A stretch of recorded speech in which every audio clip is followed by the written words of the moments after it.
Hey guys, Saf here with another Raid Shadow Legends video, and in today's video we're going to be talking about the Soul Summon Pool event that has just launched today. We don't really get any heads up for these Soul Summoning Prism events or Prism Summon events, whatever we want to call them. They just kind of start, and we see these more often during the sort of the 2 weeks after a fusion, which we're about to enter because Wixwell is going to be finishing in about 4 days time with the final event here on, which is the artifact enhancement event. So I would highly recommend, if you have been clever and smart, that you fuse Wixwell tomorrow during Clan vs Clan. It's the best time for you to get some free Clan vs Clan points. As you can see, I've saved up all of my epics and rares because I'm going to be making the epics at the same time, just to maximize the amount of points yield I could possibly get. But as we come into this kind of like 2 week event, there'll probably be a Titan event or some sort of like Wixwell Soul Summoning event, and they put these additional luxury events, as I like to call them. These are events you don't absolutely have to do for fusion, but they're things like Prism Summon events. There'll be things like Deck of Fates, Hero Paths, things to get you some premium rewards if you really want to go for it. Now, this is the second time we've had this Summoning Pool event, and it has been improved. They've done exactly the same thing they did with the Prism Summon event in the sort of the champion aspect, where when they did the first Prism Shard event, it had rares in it, it had all these other things, and we were like, look, we just don't want the rares are pretty bad. And they've come back now here and done exactly the same thing. It started with rares. This time we have no rare champions, and it's only 12 champions per tier, so it's a very narrow pool of champions that you could get souls for. But that's good, because this is all about target farming. These dual system events, these Prism system events, are all about catch-up mechanics. As much as it feels like it's a whale event, it's about catch-up mechanics, because it's about trying to give you the best chance to get the soul for the champion you want the most. With over 860 champions, I think now, it's very difficult to get the soul that you want for the right champion. So having these events where you can get specifically a boosted opportunity, because essentially it can only be one of these 12 legendaries here, then that is a big deal. They have modified the odds as well. Last time they were a little bit different. I'm going to have a look at that in the math breakdown in a moment to show you the differences. But without rares, they've basically made it around about a 70%, 72% epic chance. So it's about 2/3 chance that you're going to get an epic, 1/3 chance you're going to get a legendary. So it means if you pull 3, 1 in 3 on average should be legendary. And then we have this slight adjustment here where it's a 13% for a 5-star and a 7% for a 6-star. Otherwise, it's 50, 30, 13, and 7. It still means that 80% of the time it will be a 3 or 4-star. It's going to be a 3 or 4-star 80% of the time. 20% of the time it'll be more the 5 or 6-star, which is what you really want in terms of the blessings. Now, just a brief reminder, the 4-star is the very important breakpoint for damage dealers. That's where you get your crit damage. The 5-star is very important for the blessing bonuses, because at 5-star they normally get quite strong. Things like the Brimstone proc rate's really good. Things like the Phantom Touch goes from 30 to 70%. Things like Life Harvest becomes significantly more powerful. You know, you really see the big difference in the blessing, and also that's where you get your accuracy, which is a big deal. Accuracy and resistance for your debuffers and for your support champions. 6-star really is reserved for those ultra powerful 6-star upgrades like Crushing Rend, Polymorph, Brimstone, where you kind of change the way that you would use the blessing. Now, right now, the only way you can get one of these Prism Jewels for free, I say free, it's not really free, it's going to cost you something. Earn it in game. You can do it from the Sand Devil turn attack. You get one free summon at the top of the Sand Devil attack, which is what I always say with these systems is really important, that every player should have an opportunity to be able to get one of these summon events without having to pull out the credit card. I don't mind that there's a credit card option.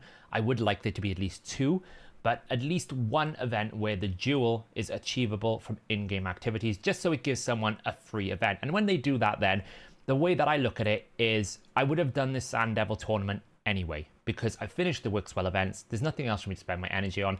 Whether I do it today, tomorrow in Clan vs Clan, this is where I would probably spend some of my energy. So therefore, I'm going to get this anyway. This would be something I would earn regardless, which means this becomes a free boosted opportunity for me to get one of the very powerful souls. And if you look at the champions we have available here, we have got Newt, absolutely a monstrous PvE carry. Michinaki, insane for Hydra. We got Padraig and Eostrid, both being used very powerfully in Hydra, although the soul is not as important on them because they don't really have much damage, but Cruelty can really help. Things like that is still really good. We've got Emic here, also kind of in the same category. You're kind of looking at Cruelty. We have Yumiko if you're using it for Arena, very powerful. If you're using it for Hydra, not so much. But really the standout ones here is really Michinaki, Newt, and Acrisia. especially Acrizia, trying to get to her max HP cap because she's fully AoE most of the time is very, very difficult. So having the Crush and Rend is really going to help you get to that max HP cap with a lot more ease. In terms of the epic, we've got Geomancer. The 5-star for a Geomancer would be really handy considering you need a lot of accuracy for things like Iron Twins, Sand Devil. Really good to get these for these kind of like endgame carries. Demitha, if you're using her on Clan Boss, doesn't hurt to have a 6-star. You can't really put Brimstone on her, but she could be a cruelty for you. So you can put your Brimstone on your Legendary and various different things. And then we've got some just really good epics here. We've got Creodon, we've got Gembo, we've got Ruella. If you're fighting any of the hard mode bosses in Cintranos, you will get that Awakened passive. So when you get these restrictions like Fire Knight Hard, for example, if you've got Creodon in Fire Knight Hard, well, that Awakened passive will help keep him alive. It reduces the damage, and that's a very underrated thing when it comes to blessings with epics. If you're fighting a Cintranos wave that is epic only, having a 5-star blessing will keep them alive, where before you will need to find those stats in other places. Let's do a quick math breakdown of the difference of the odds compared to last time, so you can really see why these events are quite good as catch-up mechanics. So last time we had rares, like I mentioned, the odds were slightly different. You can see that actually there was a 30% chance it was going to be rare, it was a 50% chance it was going to be epic, and you only had a 20% legendary. So what they've done is they've basically taken all the rare opportunity and put it into epic. So it doesn't dramatically increase the legendary, but at least it's epic and legendary only now. And you can see that the main things we want to compare it to here are Immortal Soul Stones, because Immortal Soul Stones gave you 3 to 6-star souls across the board, and that's the closest alignment to these Prism Jewel summons that you have.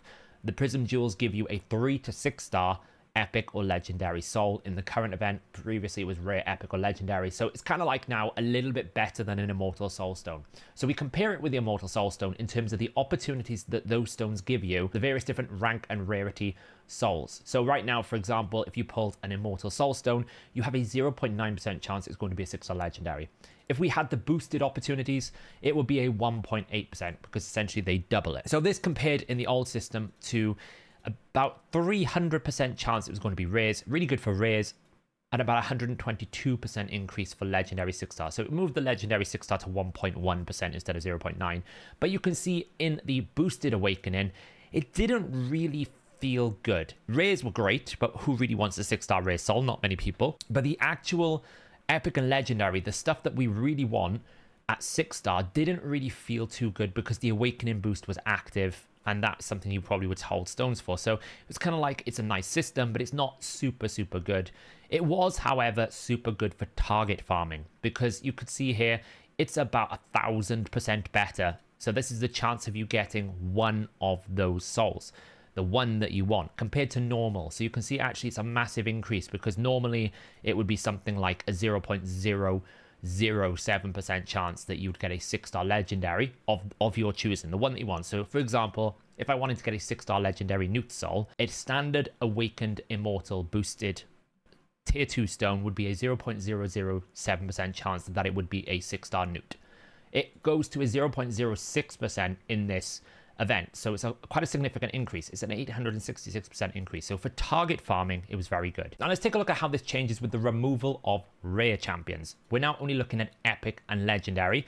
I have included the mythical here just because you can get mythical from these stones, and I've retained obviously the standard odds for the summoning from the Immortal Soul Stone. We're still going to compare it to Immortal Soul Stones, even though this is kind of now a little bit better. It doesn't give you rare souls. So you can see here that the actual chance of you getting a 6-star legendary soul is a little bit less because the legendary rates is slightly lower. They've dropped it to 7% instead of 10%, which it was before. So it's a little bit less for 6-star legendary, but quite a bit better for epic. It's about a 0.5 to 0.7% increase. So we're going to see around about 128 to 116. But again, we're not seeing huge improvements over an awakened opportunities, but it's still better. Right, it is still better than the other one, so it's not like it's a worse. And obviously, if you go to a 5 or a 4-star, then it's significantly better. You're far more likely to get a 5-star epic or legendary blessing using this Prism Jewels than you are on an Awakened Boost standard summoning event. It's far more likely. You're just less likely to get a 6-star legendary of the same equivalency, right? We've got a 100% increase of a 5-star, but only an 8% increase. It's a very small difference. You can see here we're actually only increasing by around about 0.16%. It's a very small increase. However, in this instance, because previously there was 30 champions, there's now only 12. It means that actually target farming is significantly better because these odds are pretty much the same. There's a few extra champions have been added, but the odds are reasonably the same. Now we can see that the chance of me actually getting one champion from the list that I want. So what's the chance of me getting a 6-star legendary Newt Soul? Well, it is a 0.16%. So when I pull the jewel, I've got a 0.16% that I'm going to get a 6-star legendary Newt. That's the way that it works, which is a big increase over before, which was a 0.07. So it's almost doubled my chance pretty much that I can get the one that I want, which means that if I am target farming, this is the best way to target farm souls. If you are an endgame player, if you are a Kraken, this is the event you pull souls for. These are the best purchases because if you want that Newt, this is the best opportunity by quite a margin. Like if we compare it to last time, it was about a 866% increase last time. It is now a 2,268% increase. So if you really want that 6-star Newt, this is the event to pull it on. I picked up 250 Prism Jewels here just for the video, just for a bit of fun, so you can see whether or not it actually feels like it's worth buying.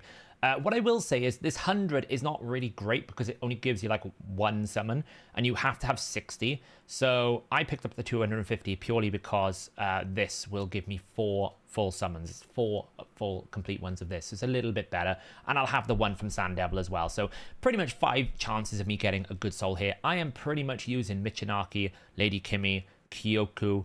Brogni's not a bad reason to have. Newt, Padraig, Elva, Emic. I'm using a lot of these champions, so therefore it made sense for me to do it. I wouldn't recommend anyone buys it. It's only if you want to have a bit of fun, and I just want to have a bit of fun. And another thing to note is there is no wish list here. There's no extra bonuses. It is literally just a one and done. Let's see what we get then. Let's see. To finish the video out pretty hype, what are we going to get? We'll get an epic. Remember, there's a very high probability it's going to be an epic. A 3-star Gembo. Already have one of those. Not so great. Can we get something better than this? Another epic. We're going to get a Geomancer, another 3-star. Not great so far. This is kind of justifying why you shouldn't spend. There's a legendary. It's a 3-star again. Very heavy 3-star. Kyoku. Lady Kimmy, not a bad option. Anything good, just an epic. And it's another 3-star. So you can see it's kind of great if you can spend a lot of money, but it's still a pretty disappointing. 3 stars all around. I don't even know if that improves anything. It can give me another like 2 stars on one of my other Geomancers, but not my main Geomancer. This is like my alternative Geomancer. It doesn't seem to be improving my Lady Kimmy, which probably means I already have Lady Kimmy at 3-star. I've already got Ruella's ranked up and I've already got Gembo. I'm pretty sure that's what this means. There is 10 left over here. Remember, any Prism Jewel that you get, you can't store up for another event. If you earn it, it will automatically summon it when it closes the event, just like Prism Shards. So let me know in the comments below, guys. What do you really think about this event? I can see it feels improved. It feels like they have listened about the whole rare souls and kind of removed them. The pool is much smaller, much more targeted, which feels good as well. These are some very good legendary and epics. The price points are always up for debate, whether people feel like it's a whale event. A lot of people felt in the last video that this was just an easy way for Krakens to get 6-star souls. I'll be honest, I play Gold 2 and Gold 3 Live Arena. They don't need any more attempts to get to a 6-star and a 5-star soul. There's already plenty of them, so I don't really think that matters too much. I think this is just a very good opportunity. So long as they continue to give free opportunities, is a free way for you to get a boosted opportunity at souls, which are very powerful in the game. But I want to hear your opinions.